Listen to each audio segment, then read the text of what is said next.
I will call the meeting to order of the State Government Policy, Finance, and Elections Committee, today being Tuesday, March 3rd, 2020. So members of the committee, very glad to have you here today. We are going to be going on to hear, hopefully, the two bills that we have before us, the 3482 voter privacy bill and then also 1894. And so members will be doing that. But prior to that, though, we have circumstances today that we have just found out that the Secretary of State office, their precinct finder, has failed today. Very, very disappointing to hear that. This is a tried and true system, been around for a long time, has functioned in very high volumes. We have funded the Secretary of State fully, given him an operational increase, including IT. So why this should be happening with all of that is a real big puzzle, and we need answers to those questions.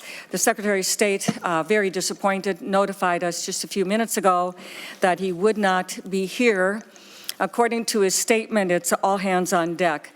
I just want to say all hands on deck means the Secretary of State, as the leader of the office, should be on deck here to this committee and to be able to answer the questions on behalf of the people of Minnesota who want to know what is going on in the Secretary of State office, that we have this kind of failure on such a tried and true system.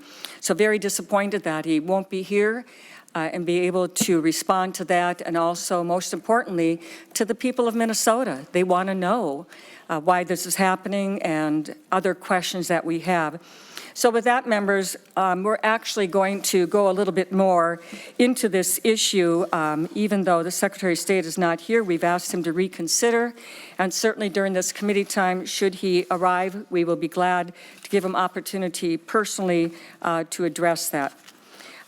Just want to say that the issue here fundamentally is the precinct finder in the Secretary of State system, but not only that, was redirecting people to supposedly trusted sites that were partisan. And the statement today was that this was an employee who just did this. That really, how can an employee just redirect and get into IT and do all of this? It's a very concerning issue, especially in this time of security, and ample money was given already in May of last year. So there's several avenues by which we would want to take a look at this and get some answers. But for the record, we really felt that as a committee that we'd like to ask some of these questions as well. So members, are there... Madam Chair. Okay, Senator Newman. To that point, Madam Chair, if I may,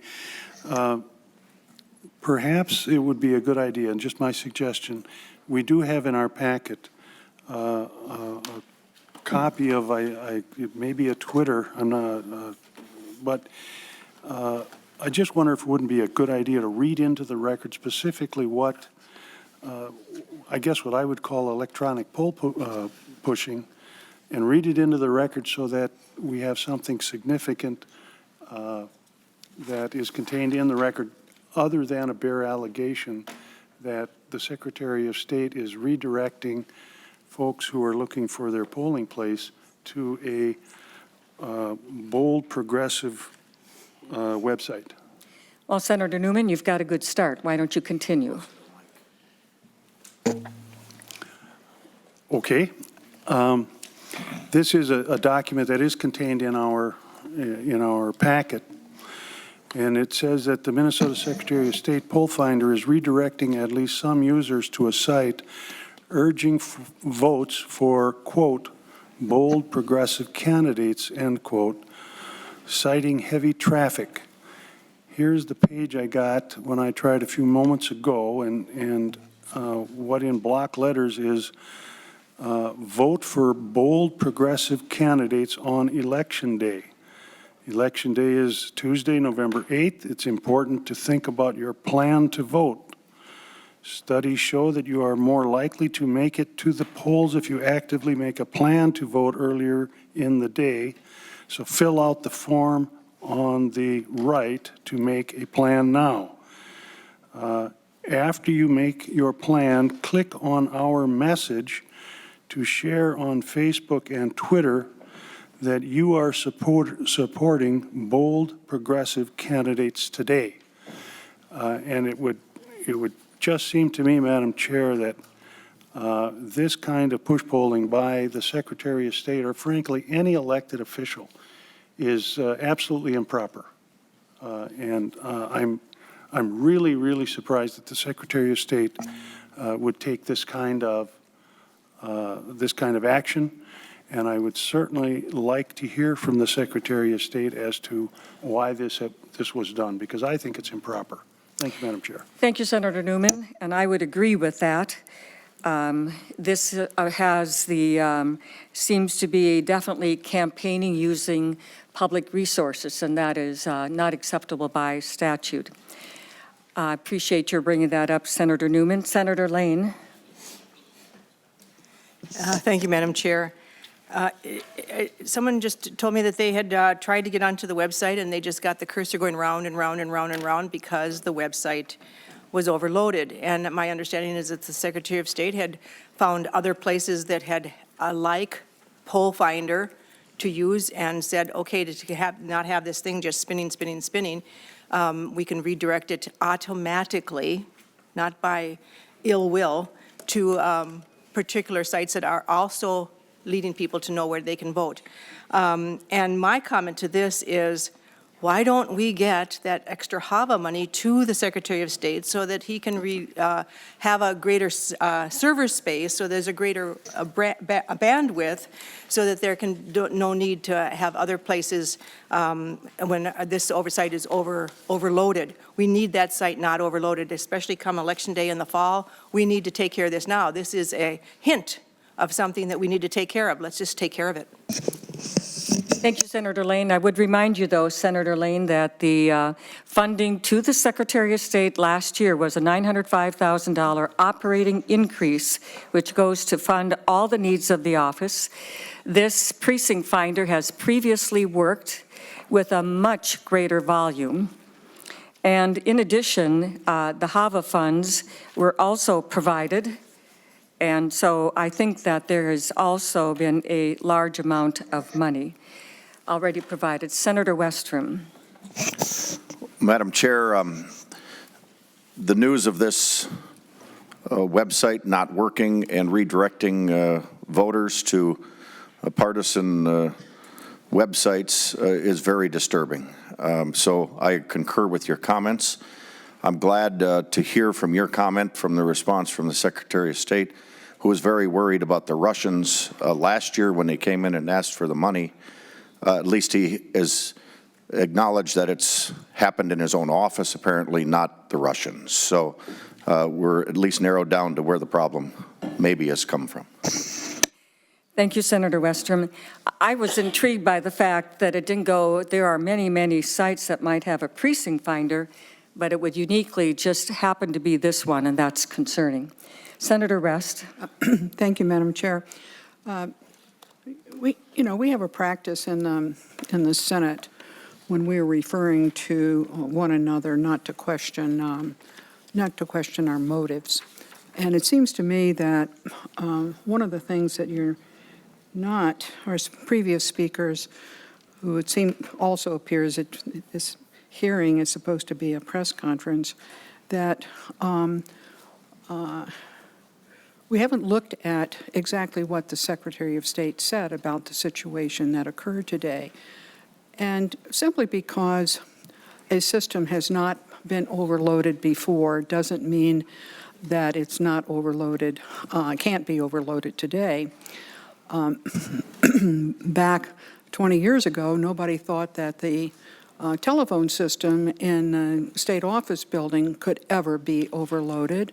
But indeed it was when the Twin Stadium bill came up. It was totally inoperable. So that does happen. And the Secretary of State has, he's responsible for his own behavior. Hey, I get that.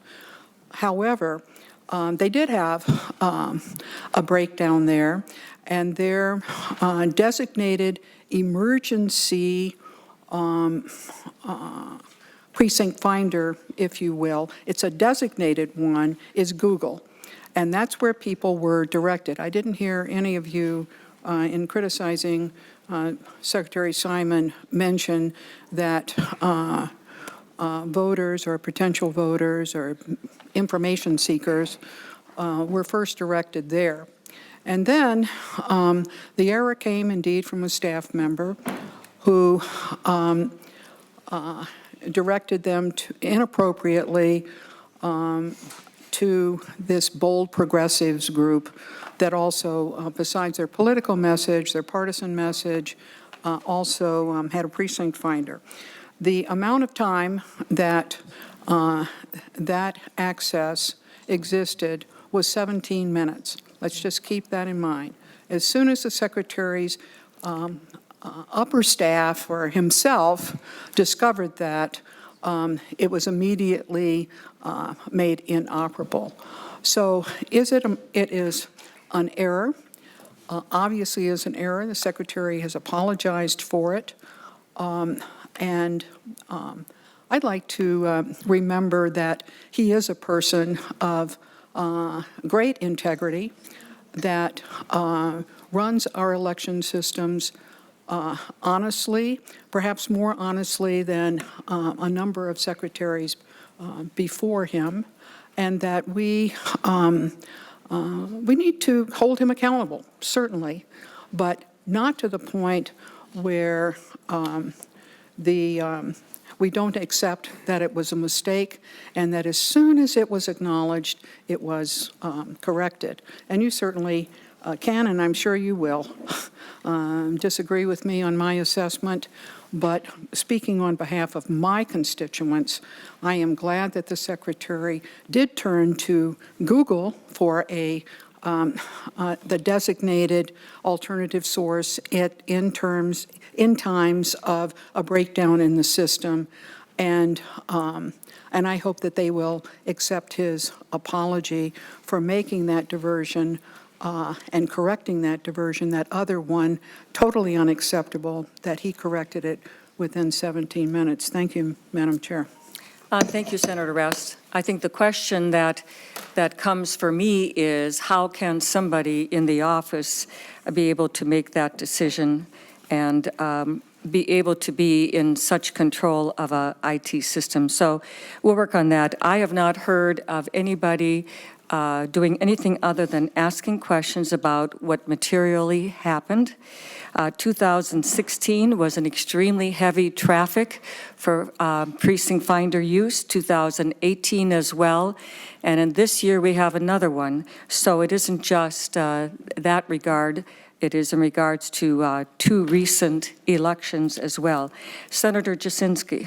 Thank you, Madam Chair. I just want to state I think this is completely unacceptable. And I'm just curious if there's any legal ramifications for the Secretary of State's office or the employee there that made that decision. I don't know if anyone can answer that, and if maybe staff, but again, this is completely unacceptable for the state of Minnesota, for this to be done and to redirected to a site like this. Thank you, Senator Jasinski. One of the things that was also reported is that on one of these sites that they were required to give personal information such as their email address as a condition of getting into the precinct finder. What we're finding is just that reports like this are just beginning as people have had experience with this and are coming forward. So one of the things is that was stated was that these are supposed to be trusted sites. Usually in a trusted site situation, you have an agreement ahead of time. You know what you're redirecting people to. You have an understanding of what that site is supposed to do, the messages they have. Trusted sites means you have vetted them, you know what they are, and you have done that work ahead of time. To just link to something that has not gone through that process is a question that I have. How did anything even get the title of supposed to be a trusted site? And do they have actual agreements? Most often in these cases, they have agreements as well. Would like to understand and know what those agreements were, and also were they allowed to collect data as well? Most of these places do collect that data, and that makes the difference as far as Minnesotans want to know about that data, what was included. variety of those issues, and also what was the full list of these redirected websites? We're getting reports of different ones, so we really need to know more completely what is there one site, 2, 3, 4? By the people responding and calling in, there's that question. Senator Coran? Thank you, Madam Chair. I agree completely with your statements in regards to the importance of this process and the scrutiny that we're going to have to hold the Secretary of State accountable. We really need to figure out how this redirection occurred and that it would randomly go to a very partisan site. In addition to, it's about trust and transparency. We've fully funded the Secretary of State, and they've received a whole chunk of HAVA money last year. But last year, election result reporting went down in November, and this is happening now. How are we going to know that the systems will work in our next election in November, which is going to be stress all of our systems? Thank you, Senator Coran. One of the other things that's important that I want to make sure that we just consider this in just a larger context, that last year during a municipal election, the election night reporting system also had issues and problems. So this is showing kind of a little bit broader pattern that I think we need to delve into more carefully and find out what's the underlying situation, especially since there was full funding and additional funding that by this time, and we were told, was certainly able to get in place and work on that. I think that kind of a situation is going to be very important to consider. Senator Rest, you want to make Yes, another thank you, comment? Madam Chair.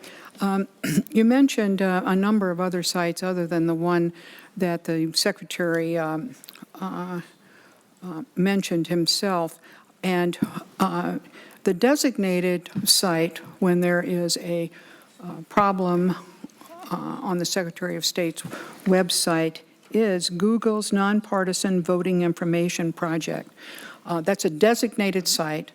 Do you have a problem, those of you that have been talking about, well, all these sites, do you have a problem with the contract that exists for that site? And if you could name the other sites other than this bold progressive one, I'm ready to write the names of those sites down. Thank you, Madam Chair. Thank you, Senator Rest. That is not what I said, that I had names of other sites. It's been reported, and there's some confusion, and all I want is for the Secretary of State to clear that up. The Secretary of he's already State is done that, Madam Senator Chair. Rest, one at a time. We're at committee. Yeah, right. I'm just asking the Secretary of State to just clarify that and assure the Minnesota people of that and just get that information. I just think that's important to do that. Senator Newman.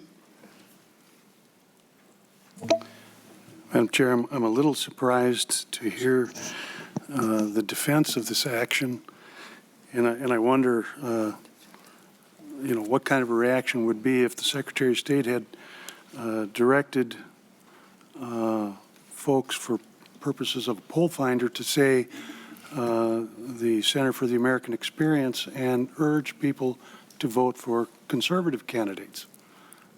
I candidly would think that that would be improper also, but perhaps we wouldn't hear the defense of the Secretary of State's actions so vehemently. Senator Jasinski did ask a question about, is this an illegal activity, or are there any laws being violated? And keeping in mind that this is something that came about just before we came down here, so we haven't had really much of a chance to look at any legal violations, but we did find one that, and I'll give you the site if you want to look at it. It's 211B.09. 211B.09, prohibited public employee activities. And it says that an official of the state, and I'm reading between the lines here, an official of the state may not use official authority or influence to take part in a political activity. And I would say that without much of a stretch, the Secretary of State's office has taken part in a political activity by redirecting people who want to vote and find their polling place to vote for a specific class of voters. And so there may be more laws in the books that are applicable to this situation, but so far, given the fact that we've only known about this for about a half an hour, that's the best that we can do so far. Thank you, Madam Chair. Thank you, Senator Newman.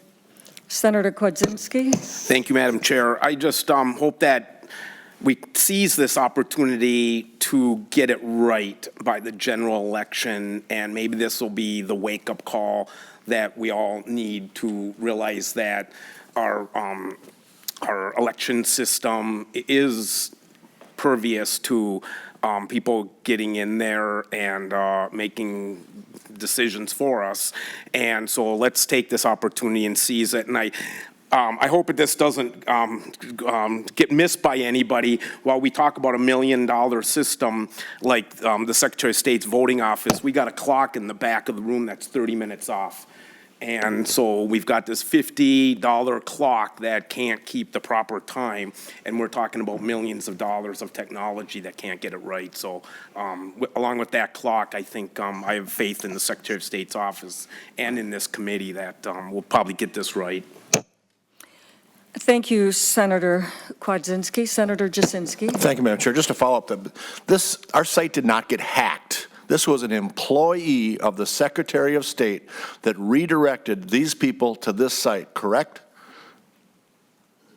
So we're not talking about getting hacked into the system or something like that. This is an employee of the Secretary of State's office that redirected to this site. It's not getting hacked in from outside the internet or something like that. Thank you, Senator Jasinski. So we have people, process, and procedures. This is an issue here, and we need to just go forward. But members, we have 2 other bills on the agenda today, so we're going to end the discussion and go ahead to do the important business that we have on our agenda. So with that, Senator Karan, you can take the gavel, and I'll...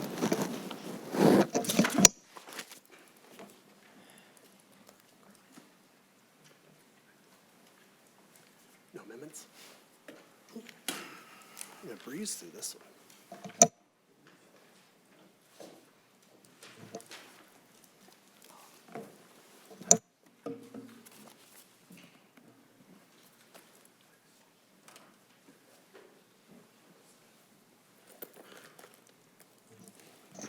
Senator Kiffmeyer, when you're ready, would you like to move your bill?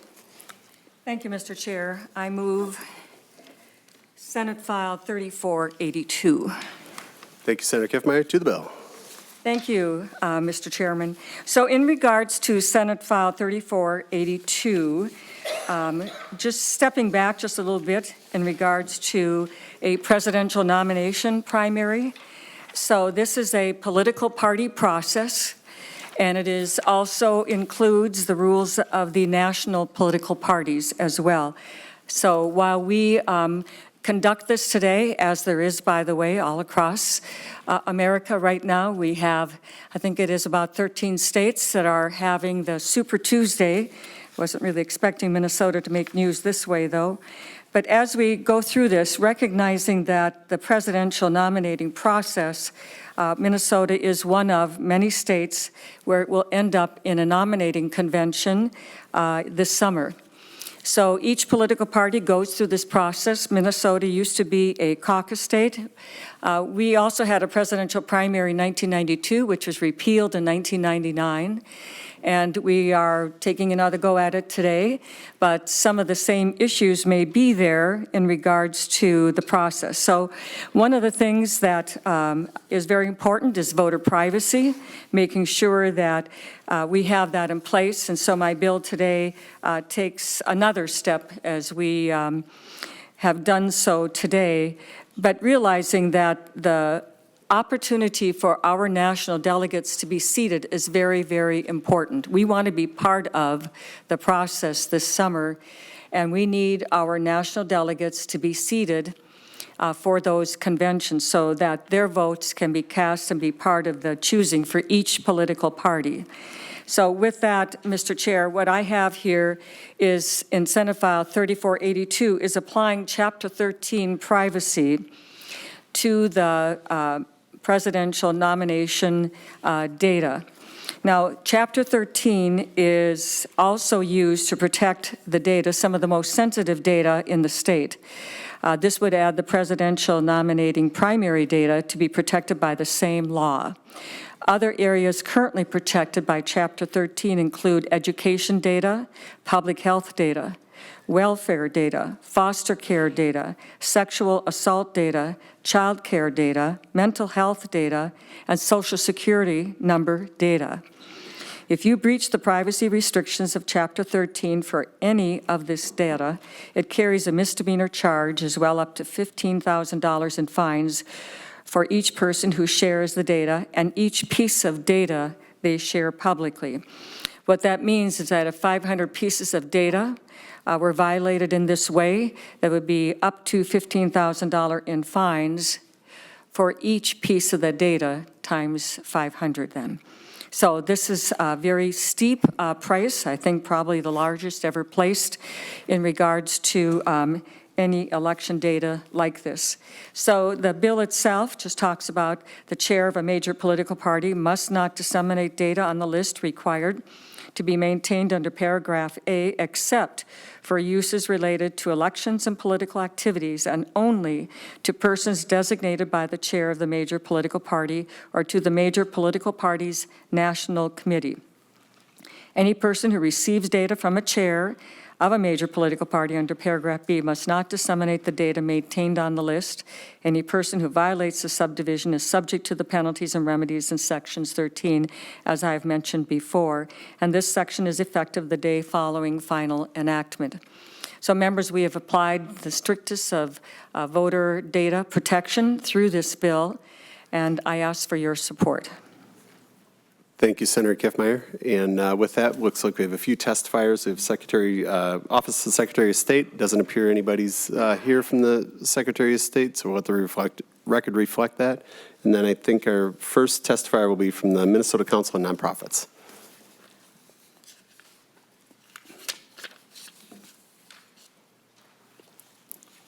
Welcome.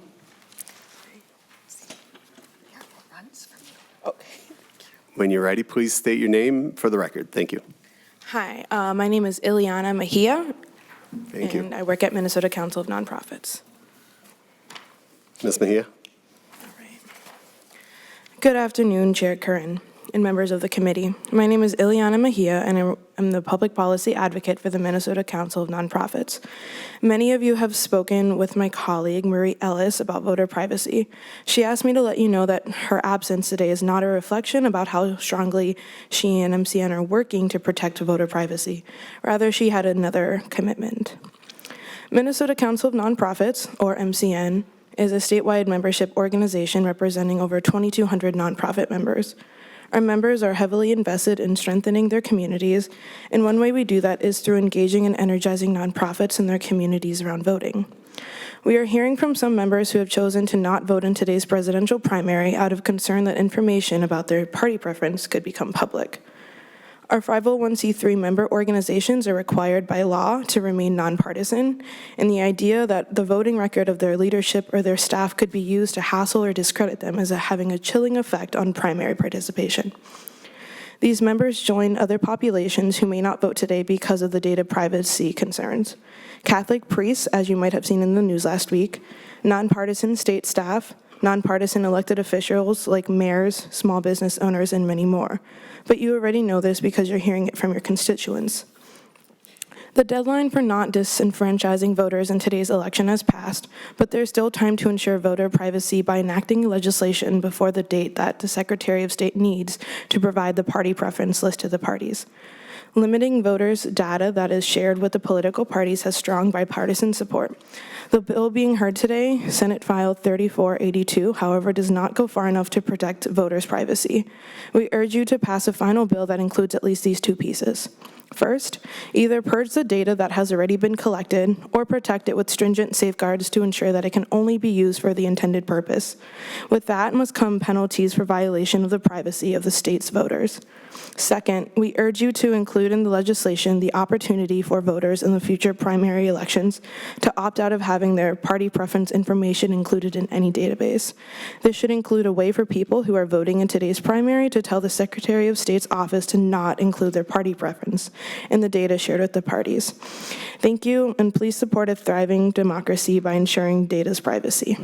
Thank you, Ms. Mejia. So we have next testifier from the League of Women Voters.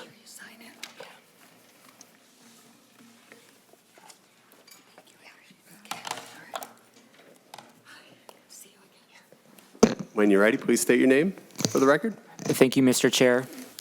My name is Nick Harper. I'm the Civic Engagement Director for the League of Women Voters of Minnesota. Mr. Chair, the League is here today to say that we appreciate the interest in protecting voter privacy, but we are afraid that this bill does not sufficiently protect that privacy. We'd like to note that the party chairs under this law could give the voter party preference information to any person. The party chair could give it to a political action committee, unions, trade associations, candidate campaigns. There's no limit on who could receive the data. There's also no accountability to the party chairs if something were to happen to that data from the person they pass that information on to. And we're also a little concerned because theoretically under this bill, as the League reads it, the public could be designated by the party chair to receive the information, which would allow the data to be published. We also think that designating that the data can be shared for any political purpose is incredibly vague, broad, and open to interpretation. As you all know, recently there was a Supreme Court case about a law in Minnesota about political apparel, and the Supreme Court stated that political was a very broad term and vague term. We're afraid that this is the same situation for this law, and that the data could be used for essentially any purpose, because almost anything could be considered political. We're afraid that, as the Council on Foundations and Council of Nonprofits have testified to, this could be used to hassle or to out leaders, philanthropic leaders, religious leaders, business leaders, nonpartisan government staff, nonpartisan elected officials, and more. We are also afraid that the data could be used to negatively impact work relationships or business relationships, or even to screen employees during employment application process. We're afraid that the data could be used to send intimidating mailers to voters. And we're also concerned that the data could be used to engage and commit in partisan gerrymandering. So we appreciate the interest in voters' privacy, but the use of for political purposes is a little too broad and leaves the data open to be misused. We think that House File 3068, which is a bipartisan bill that is now in the Senate's hands, better addresses voters' concerns and voter privacy, while also ensuring that voters' voices are heard. Thank you, Mr. Harper. Thank you. Is there anybody else who would like to testify on this bill? All right, Senator Kiffmeyer? Okay. With that, we have Senator Lane. We have, you request the roll call. Roll call requested, roll call granted. Senator Westrom. Mr. Chair, to the testifier,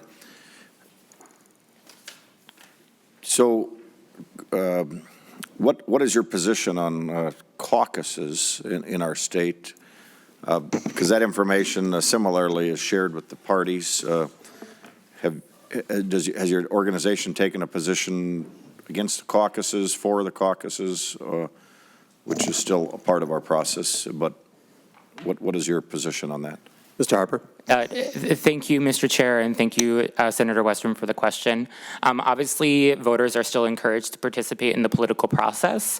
However, the way that this data is collected and distributed is different than caucus lists. Caucus lists are only shared within the party. So I think, and there's no government interaction. For example, taxpayers don't pay for that data to be collected. That's all run by the parties. So it's important to note that this process is important to protect because there is government process involved, and that we should be ensuring that voters trust our elections process. Senator Westerman, any follow-up? Mr. Harper, I think this is the choice to move to the presidential primary was a choice by both parties. I think. Yes, Mr. Chair, you are correct that it was a decision by both parties to move to that. I think the League's understanding is that the intent was to open access to voters since the caucus only happens on one day at a very specific time in a very specific location. That was not very accessible to voters. So they wanted to open up the process, which is great, but also it is the responsibility of the state to ensure that voters can trust our elections process. Thank you, Mr. Harper. Senator Lane? Well, Mr. Chair, I'd like Senator, to, I'd just like to respond to that. I would say this, that yes, one of the things that the party said, let's have a longer voting time and do some of those things. That was true. But the parties have also said that their ability to know for sure that Republicans are choosing the Republican nominee, Democrats are choosing the Democrat nominee, that having access to these lists to be sure that that is happening, and also for those political purposes. That was a part of that. The original bill had total public access. Senator Russ knows it very well because she was chief author. We also have a situation where we have the voter privacy protections that were put in place last year that was agreed to by both major political parties.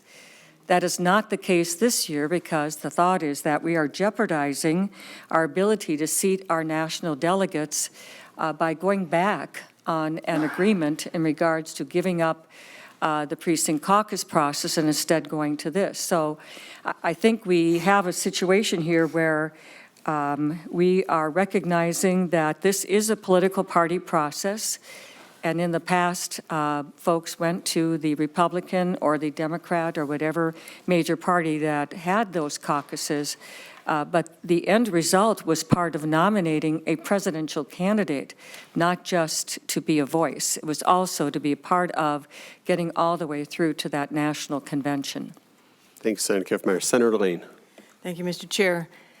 I believe Senator Kiffmeyer went through sections 13.08 and 13.09 as places for penalties and remedies, but my concern is that there's very little in this bill that actually reached the point of being considered a violation worthy of any penalties or remedies. And I understand that this presidential primary is really for the national parties, and I did not vote for or agree with this kind of opening of the data, having to choose one party or the other to get a ballot. I did not agree with that back when we did it several years ago. But I do understand that the national parties want to be able to have integrity in their voting so that they need to know who is actually voting for their presidential nominations. And that is the data that we were to distribute to them individually so that each party could know who voted in theirs to see if it was an election of integrity. However, what we have here, and I don't believe that this bill changes it, is that it doesn't protect voters from having their political affiliation disseminated to all the party chairs, and it doesn't prevent them from getting it out to most any use and most any person. All they have to do is say, sure, why not?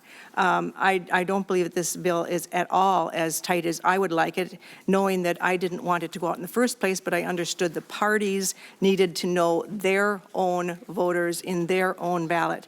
This bill does not go far enough to protect the voters, in my opinion. Senator Kiffmeyer.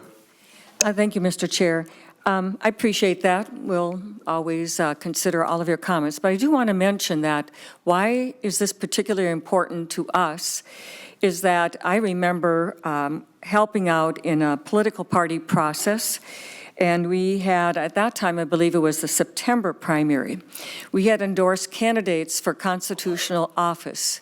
At that time, we had a state treasurer, state auditor, Secretary of State and the Attorney General. In that open primary where we didn't have individual ballots, we had a situation where the endorsed candidates were knocked off the November ballot because of crossover voting. It was a concerted effort to have it be that the endorsed candidates in that primary. So I remember that, and that political party, this was within our state, being able to have the folks on the ballot in November.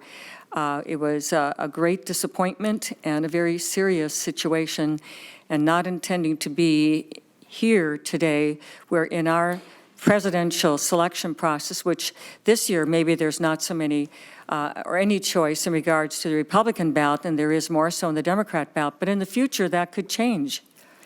And so the goal was to make sure that we protect us from potential mischief by having the data be open to the political parties, that they would be able to be assured of folks choosing their nominee. That's just a real backbone of a process and a system that we have, but that historical event certainly weighs heavily. Thank you, Senator Kiffmeyer. See no further questions. Would you like to move your bill? Yes, Mr. Chairman, I move Senate File 3482 to be recommended to pass and be referred to the Judiciary Committee. Senator Kiffmeyer renews her motion to move Senate File 3482, recommended to pass and be referred to the Judiciary Committee. A roll call has been requested and roll call is granted. Please take the roll. Senator Kiffmeyer. Aye. Senator Curran. Aye. Senator Carlson. No. Senator Swadzinski. No. Senator Howe. Aye. Senator Jasinski. Aye. Senator Lane. No. Senator Newman. Yes. Senator Rest. Nope. Senator Westrom.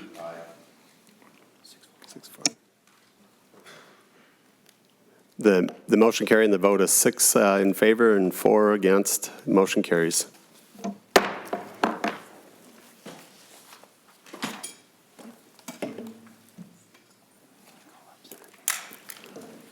Senator Chamberlain, we'll be ready to hear you in one moment.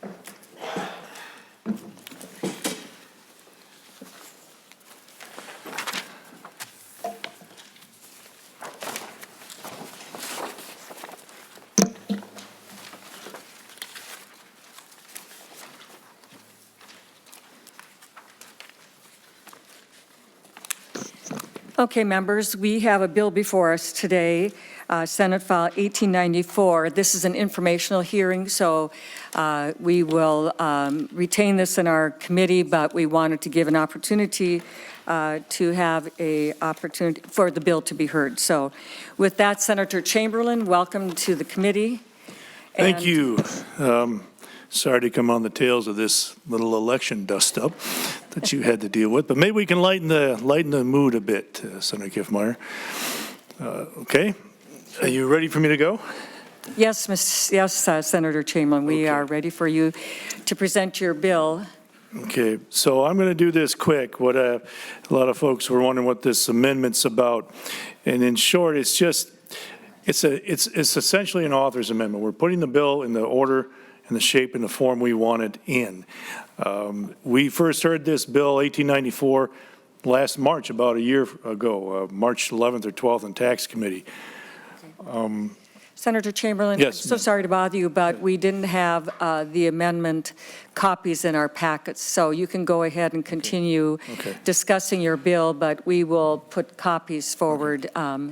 They're getting printed as we speak. Okay, thank you. Apologies to not having that ready earlier for you. Thank you, Madam Chair. So it's Amendment 89. So we first heard this last March. So it's been some time, and obviously things change. So what we've done is we've incorporated changes and updated some language. So it's essentially put it in the form we want it. So I'm going to run through it quick. I mean, when you think about it, those of you who are veterans here, it's the layout is pretty standard, but there are obviously issues within all of those pieces some people will be happy with and some people will be unhappy with. But here we go. So the first part, section 1, is just definitions. Section 2, and the definitions change a little bit from previously, but again, reordered, a little more organized. So definition, section 1. Section 2 is simply the Sports Wagering Commission. That is established. The governor appoints them. There's vacancies, and there's a process for filling vacancies, and so forth. Terms of service, and that goes all the way through. There's section 3 on page 6. That is applicability, interaction with other laws. For example, you'll see that it talks about local laws, and I'll get to that in a second. Local laws, it does preemption on those. They can't zone it out. They can't prevent the casino from operating, things of that sort. But that should not be a problem because this bill only allows licenses to be issued to the existing federally recognized tribes and the 2 racetracks, Canterbury and Running Aces up north. Section 4 is the operator license. What it is, how you get it, issuance, eligibility, things of that sort. Again, the eligibility is the tribes and the 2 racetracks. Section 5 on page 7 is parameters for the operation of the sports pool. How can the sports pool operate? What can it do? What can it not do? What is prohibited? Types of wagers, that sort of thing. Next, section 6, page 9, provides taxation structure for sports wagering. We heard this piece in the tax committee last year. Incidentally, it's just high level, is we tax the net revenue at 6.75%, which is the same as Nevada, and they've been doing it right for a long time. Next section, we're on section 7. Section 7 on page 10, reporting, record keeping and reporting requirements for the sports pool operators. Maintain the records, annual reporting, monthly reporting, and the right of inspection authorizes the commission to inspect when and how they want. Section 8, page 10, establishes commission authority for enforcing the chapter for violations and cooperation, cease and desist letters. It gives the commission authority to oversee the casinos and their operations. And finally, sections 9, 10, 11, and 12 on the back pages. It deals with money lost and recovery of debt, conforming changes to criminal code, and section 12 is conforming change to a criminal code to essentially they are not subject to the current law. They will be outside of the current prohibition. So that is a quick and dirty overview of what it is. With that, I have just a couple of comments, and I'd like to yield the rest of my time to the testifiers, if I may. You're welcome to do so, Senator. Okay. So again, thank you all for taking time to listen to this. And I'd like to thank the co-authors, Senator Senjum, Senator Miller, Senator Housley, and Senator Bingham. Again, this legislation proposes to legalize sports betting in the state of Minnesota. I believe we're at about 19 or 20 states so far have legalized sports betting across the country so far, including our neighbor to the south, Iowa, where I won $40 about 8 months ago. So, all right. So I've gone through the 89 amendment. It was heard about a year ago, original bill. There's a couple major changes from the original bill, and one is something I know Senator Kiffmeyer, most people love, is summary rulemaking. So that's in there, and that is obvious reason it's in there is because once this were to be enacted, then you want to get them up and running as quick as you can, and then there's follow-up and processes and due process protection for others afterwards. Secondly, the preemption of the local law That was not in the original, but we have put it here.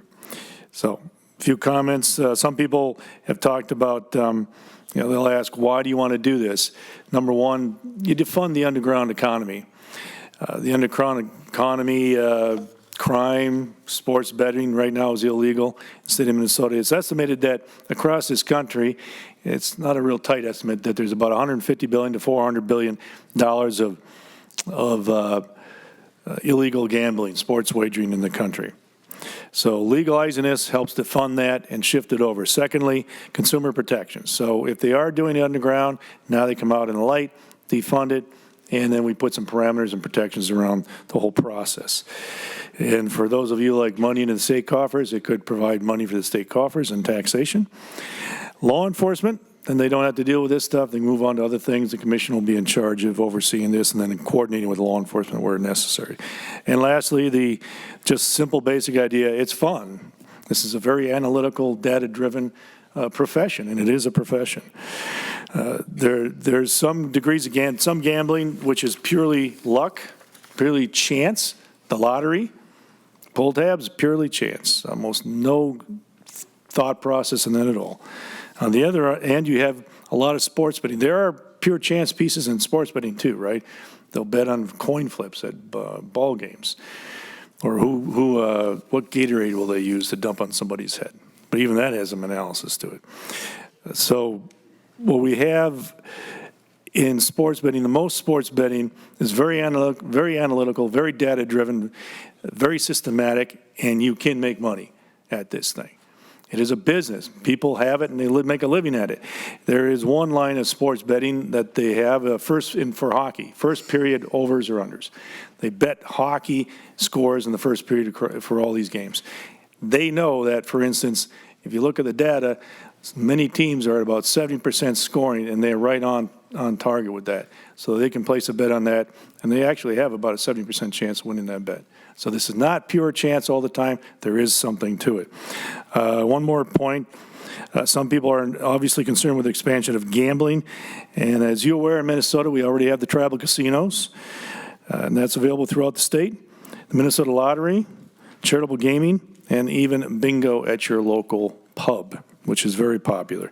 Our bar down the street from me, Stone's Throw, they'd be out of business if they couldn't do bingo. Now, that's not real gambling in that sense, because it doesn't go to the house, but people are playing bingo, and if that wasn't there, that bar would be out of business. That doesn't apply for everybody, of course. So a lot of people are betting on this stuff outside of it. There are billions and billions of dollars right now being wagered in this state, whether it's lottery, charitable gaming, the casinos, or the underground betting, or even bingo. Billions. Colorado, it's billions. We know this for a fact because the lottery and the charitable gaming take in a couple billion each and pay out that much. So finally, I think the other concern is what's it going to do to the tribal casinos? They say they're opposed, but this enhances their operations. It does not harm them. This enhances them, and we have agreed, and we will protect those casinos. We pass a law.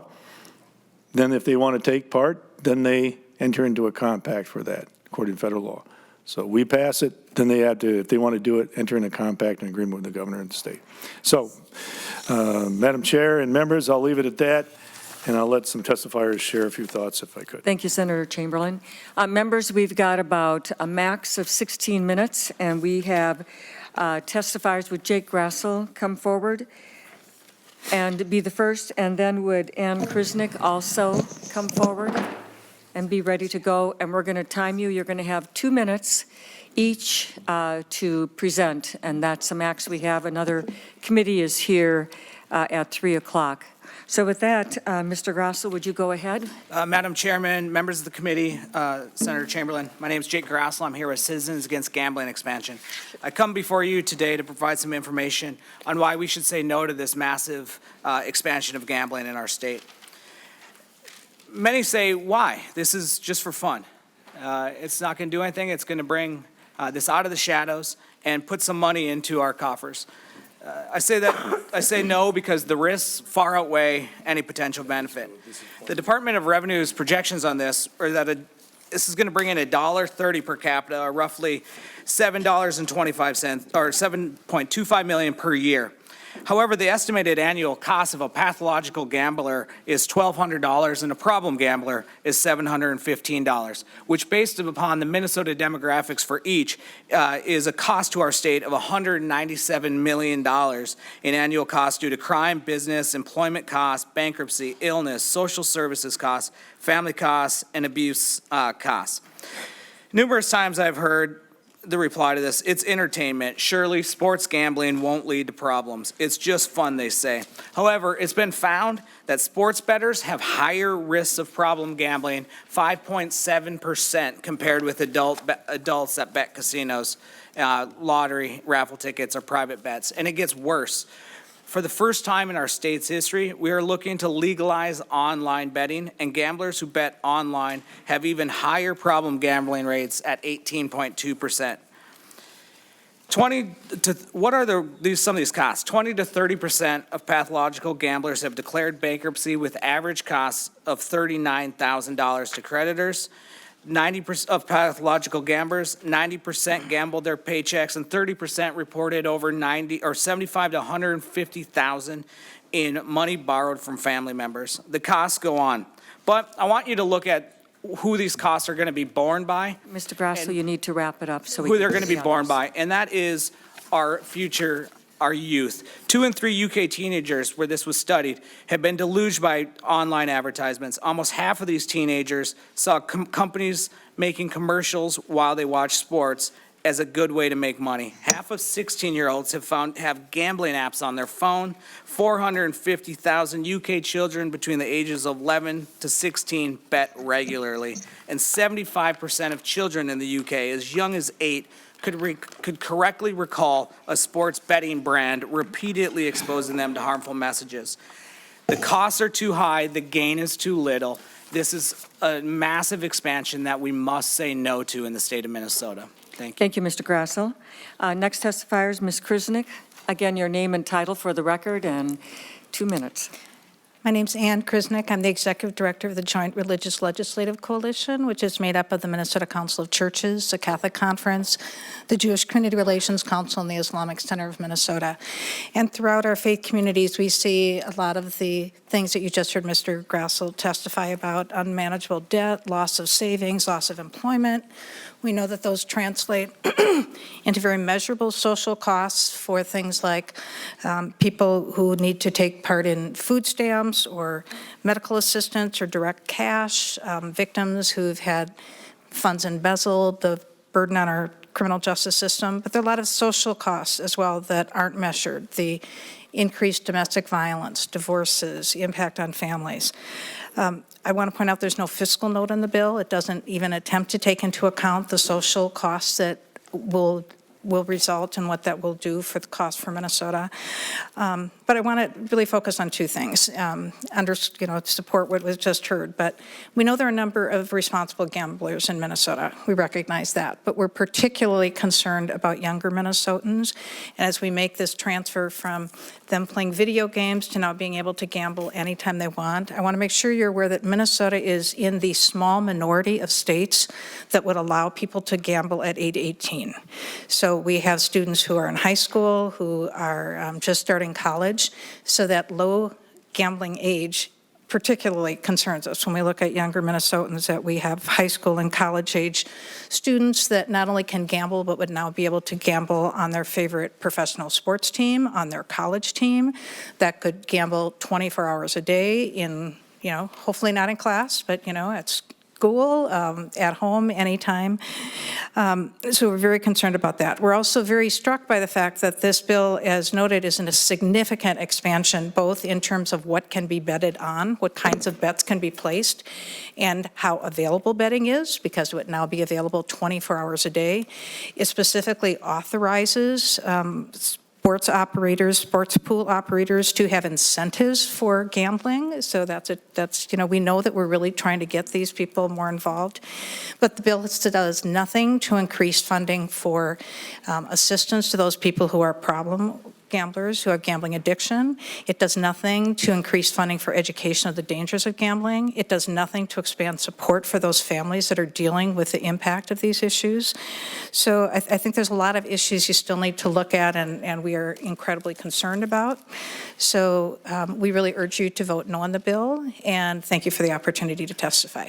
Thank you, Ms. Krisnick. Next person on the agenda is Ms. Susan Sheridan Tucker, and then also Mr. John Pauley. Mr. Pauley, are you okay? Again, say your name and title for the record, and then you just have 2 minutes. It goes fast. I'm Susan Sheridan Tucker, Executive Director of North Star Problem Gambling Alliance. North Star Problem Gambling Alliance for the last 20 years has been the state affiliate to the National Council on Problem Gambling. We're a nonprofit organization dedicated to improving the lives of those affected by problem gambling through advocacy, education, training, and research. We are neutral on legalizing gambling. This means we do not support or oppose any expansion of sports betting in Minnesota. We will insist, however, that any measure affecting the availability of gambling must provide for those adversely affected by this activity, and will oppose any bill that does not include those provisions. Unlike the bill introduced last session, this version fails to set aside any money for treatment, training, prevention, research, and responsible gambling. This is a huge missed opportunity for Minnesota to set a new standard for its gambling industry, nor does it provide enough language to identify whose standards the new commission will apply to address and prevent compulsive and problem gambling. We are advocating 4 principles. First, ensure that any expansion legislation includes dedicated funds to prevent and treat gambling addiction. 2, require operators to implement responsible gambling programs. 3, identify the commission. The commission should be equipped with tools and expertise to enforce responsible gaming requirements. And 4, to conduct the necessary research so that we can measure the impacts of gambling in this state.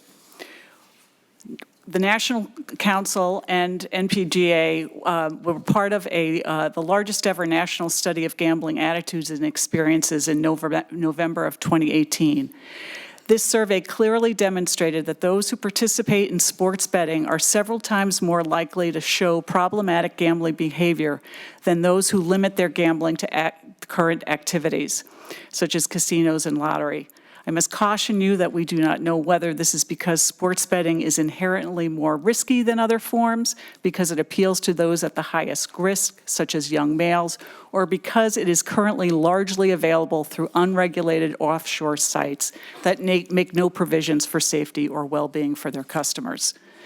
Regardless of this, we must take action to minimize the risk and ensure the well-being of the Minnesota public. So I would ask that you support the reintroduction of the 1% set aside for funds from tax revenue to support Minnesota's problem gambling programs. Thank you. Thank you very much. And so we'll have Mr. Pauley, again, state your name and title for the record. And could we have Brianna Dura come forward? And as soon as there's a chair, go ahead and sit down. Okay, Madam Mr. Chair Pauley. Kiffmeyer and members of the committee, good afternoon. My name is John Pauley, Government Affairs Manager for Sport Radar.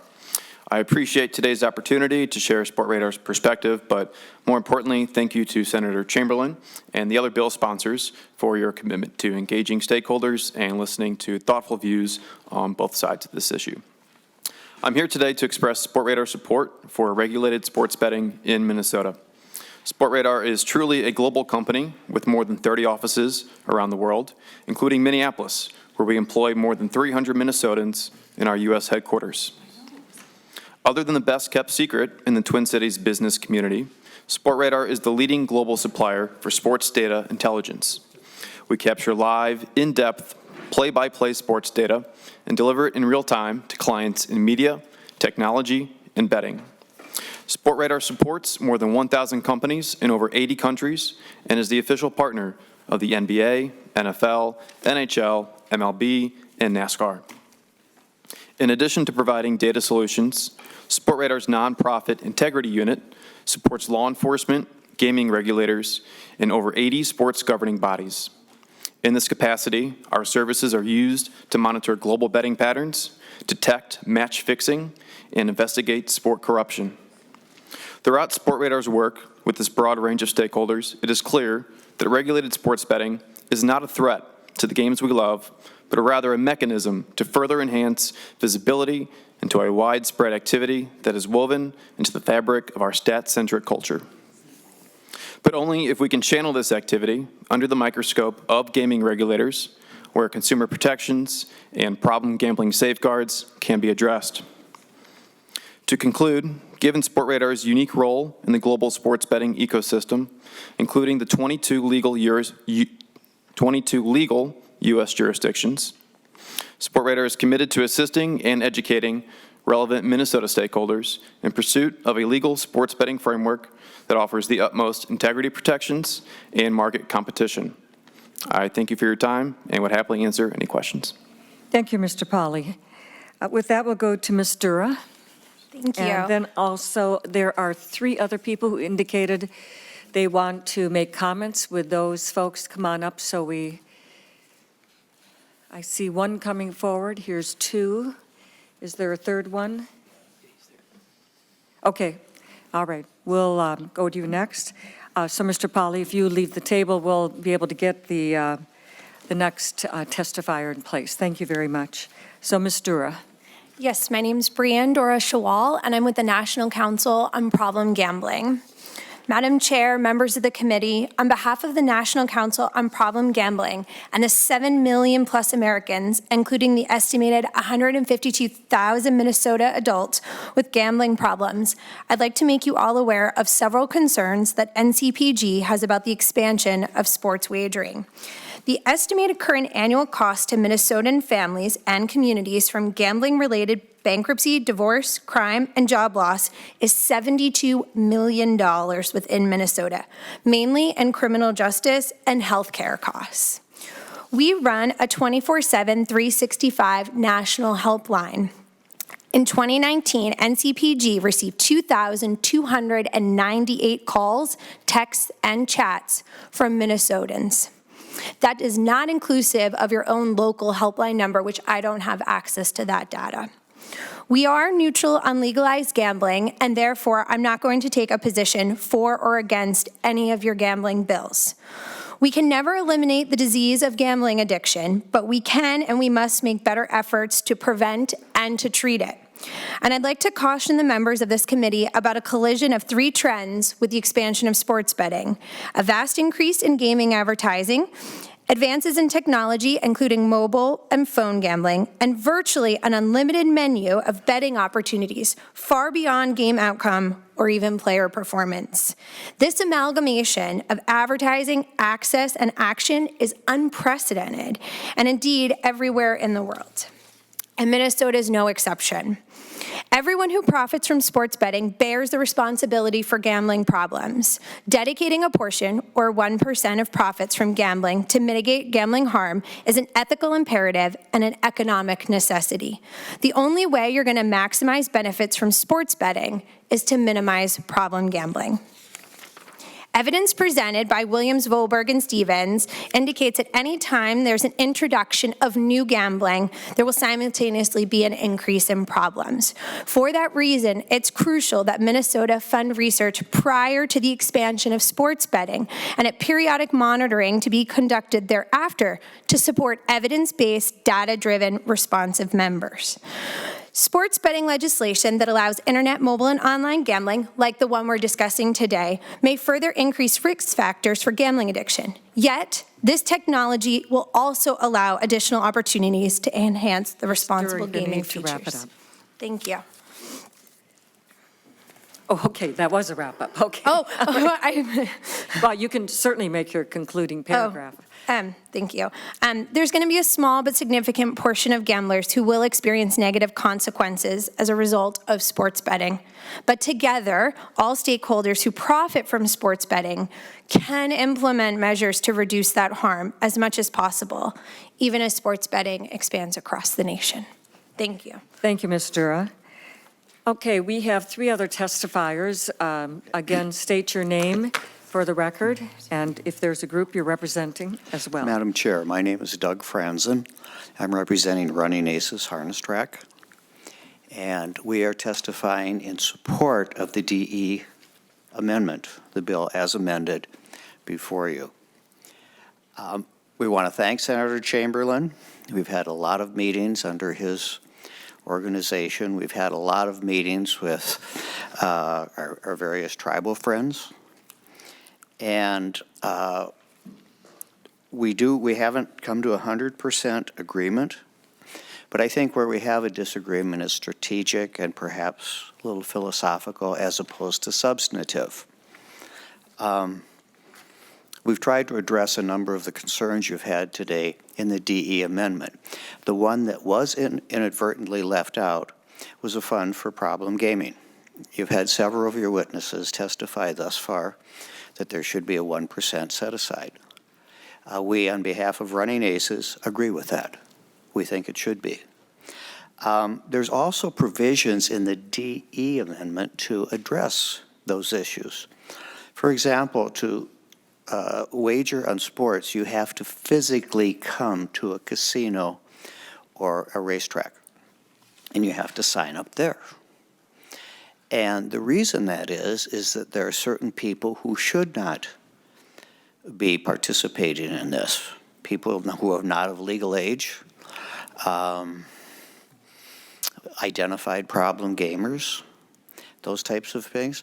This gives us the opportunity, us being the tribes and the racetracks, to check identification, to verify if they have an account, which is like an advanced deposit, common in sports betting.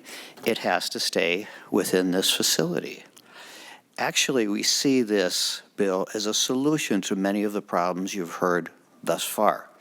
And there's an expression, the devil's in the details, but I think the answer is in the details of Senator Chamberlain's bill. First, it's the bricks and mortar, existing facilities. What you're doing is taking a game, taking a betting opportunity that's, as you've heard before, largely conducted illegally in the state, bringing it into legal framework, in a regulated framework, controlled, where you can look at these problem issues. It's a bricks and mortar, first of all. And I don't see that as expansion of gambling. I think it's a control of gaming. And I would argue that it's something like this. It is a very limited sports betting bill that Senator Chamberlain has, and we support that. Likewise, the mobile piece that's in there, and I will say that on behalf of Running Aces, at least, if the legislature decides not to do mobile, that's fine with us too. But we have experience with this through the Racing Commission coming to the legislature on advanced deposit wagering. We know how to work it. We know how it works. And again, any mobile under this bill is controlled by the casinos and the racetracks.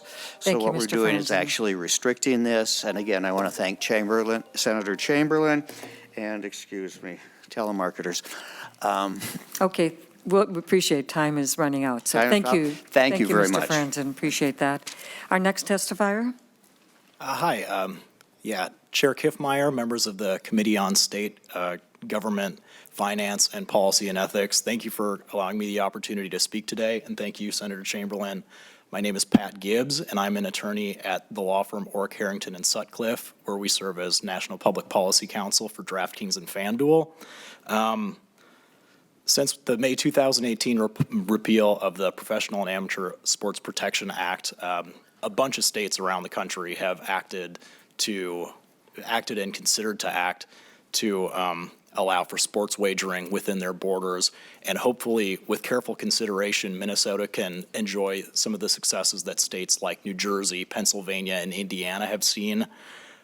Given the limited amount of time, I'm just going to briefly discuss the current status of sports wagering in Minnesota, and then discuss some of the consumer protection values that regulating the existing sports betting market could provide, as well as offer the estimates for. I appreciate that, Mr. Gibbs, but you're going to have to be very brief. I will be very brief. So according to an American Gaming Association and Ernst & Young estimate, almost 1.2 million Minnesotans wager over $2.5 billion a year on online sports wagering right now from illegal offshore accounts. These are bets that bring in no tax revenue to the state, and they offer no consumer protections to Minnesotans who may not even know that those sites are illegal, given how accessible they are, how well they are advertised online, and confusion regarding the PASPA repeal.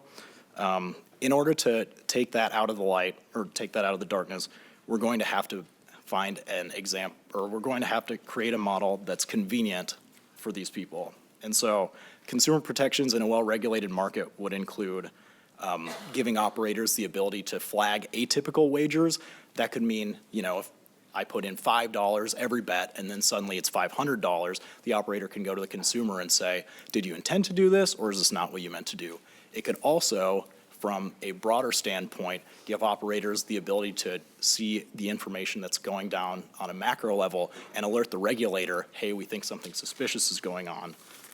Some of the other consumer protections include fund protection. As of right now, those sites can't guarantee that they'll pay out, whereas sites like DraftKings and FanDuel have to. There's also integrity protections such as age restrictions, reasonable advertising restrictions, self-exclusion programs, including timing and amount payouts.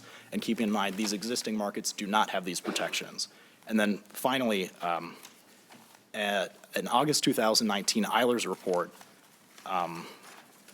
found that competitive retail and mobile sports betting marketplace could bring in as much as $30 million a year to Minnesota. That's assuming a 10% tax rate. The handle would be about $4.8 billion, and that's more than 3 times what a retail-only model would provide. So that's just kind of a surface-level introduction to these issues. Thank you for allowing me the opportunity to testify.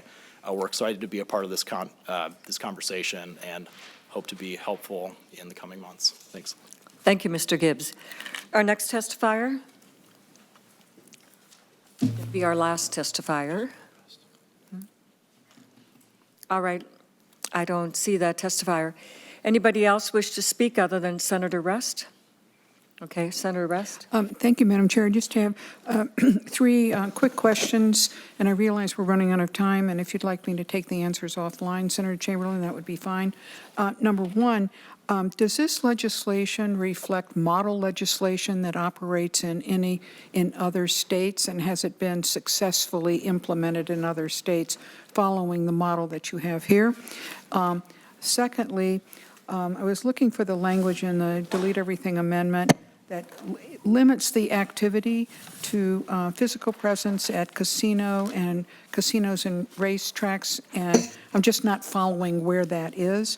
And then thirdly, I appreciated the comments of the Mr. Franzen that you left out inadvertently provisions for dealing with problem gambling, and I hope at some point you would share that information or that language back with this committee, even though this is an informational hearing. Thank you very much, Madam Chair. Thank you, Senator Rest. We have one more, Senator Howe, and then Senator Chamberlain will give you closing remarks.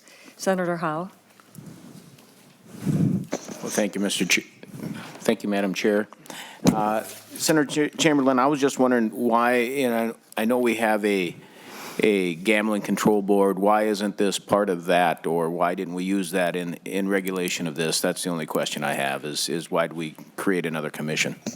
Yeah. Senator Chamberlain. Just quickly to that, and I'll get to Senator Rest offline for her questions, but to your point, we started that way, but there was discussion on how best to control it with expertise, and to an extent, with Senator Rest's point, there is some modeling here after Nevada and other states. So it was there, but we thought it was better to have another organization control it. Thank you, Senator Chamberlain. Do you want to make a closing remark in addition, or? Yeah, quickly. So thank you for the time. Appreciate it. Hopefully this will continue to move forward. I, of course, disagree with some of the comments, and I appreciate the discussion. I will make one thing clear, that, as Mr. Franzen pointed out, it was an old drafting error on my part. I missed we initially had the set aside for gambling problems that was initially in there, but that was my fault for missing that and not getting in this draft. Secondly, it is absolutely false. This is not intended to expand online gaming the way we see online gaming. Mobile betting, eventually, yes, on phone, because that's how you make money in this business now. Yes, on phone, but not online. That's not our intent. So thank you for the conversation. We have, I hope to continue this as the weeks and months go on and years, but hopefully I would like to see this in the state of Minnesota so we can join the rest of the country in taking part. Thank you very much for the time. Thank you, Senator Chamberlain. And Senator Chamberlain, on those questions that were asked here today, if you could send that out to all the committee members or send it to Christina, our committee legislative assistant, and she'll get it out to the committee members. Thank you very much. That members are Senator Newman. Just curious, is it the chair's intention to adopt the amendment or just lay the whole thing over? No, Senator Newman, it was information only, so we since it was a delete everything, we used that as the basis for the discussion, but not adopting. All right. With that, members, our work being concluded, we are adjourned.